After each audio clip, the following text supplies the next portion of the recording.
This is A Dangerous Conversation with Scott Ledger, Quick Fix, on Radio Influence.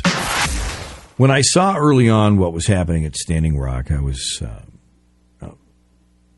you're moved. You watch people from tribes that maybe don't always hang around together for whatever their reasons are. They're all coming together. And then you have your basic activists start showing up. And then you get a lot more media, not mainstream media, but a lot more independent media is there. And you're getting interviews, and we're seeing the footage of, the rubber bullets and hosing people in sub-zero or sub-freezing temperatures. And, okay. There have been brutal beatdowns of people. Tiananmen Square comes to mind, and who knows what the Russians did to their own people over hundreds of years. But what we have now is we've got the machine just isn't going to go, all right, whatever. We'll do something else. We'll figure it out. The machine's like, no, we're going to take our oil pipe, and we're going to stuff it right down your throat, and it's going to run right along a river basin, and that water is pure. I mean, when you think about water, I live in Florida, so a lot of it's stagnant, sitting in a pond.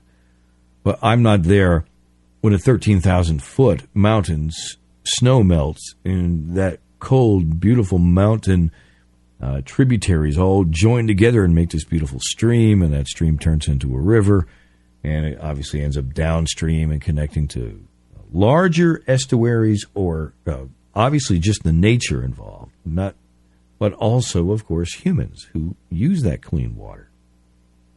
And when you start worrying about it, and more people are, including fracking, this isn't fracking, this is just an oil pipeline. And oil pipelines are incredibly unreliable, and they burst open and they catch fire, and and every time you turn around, there's a story about it. So these people come together and say, this is our land, it's our sacred burial land, you don't have the rights to do that. And the oil companies say, yes, we do. And then someone takes it to court. And then someone says, you know what? You didn't do this property. This was fast-tracked. Properly. This was fast-tracked. And that's when you realize that not only should this be a discussion, but the natives actually have a case. And you can tell by how much news coverage. I typed in veterans head to Standing Rock, because I'm going to talk about that. We're going to talk about that next here.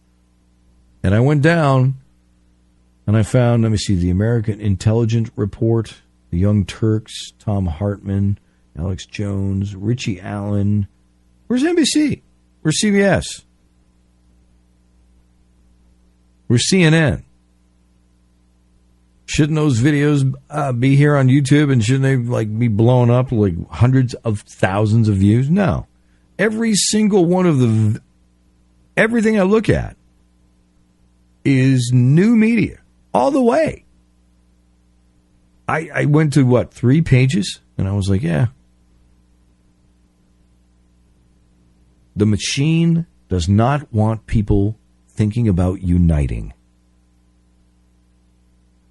It does not want people thinking about how easy it would be for me to help protest with a brother, an American or a Native American. Even though I don't live there, I'm here because, you know what? I am tired of this machine squashing good people like you and me, and I'm here to stand side by side with you.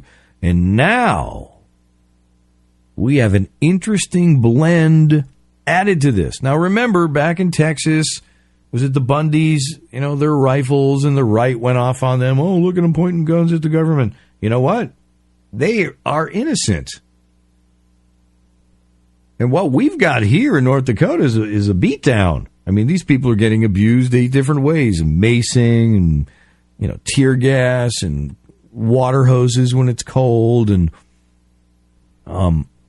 this is the kind of stuff that should be on my television.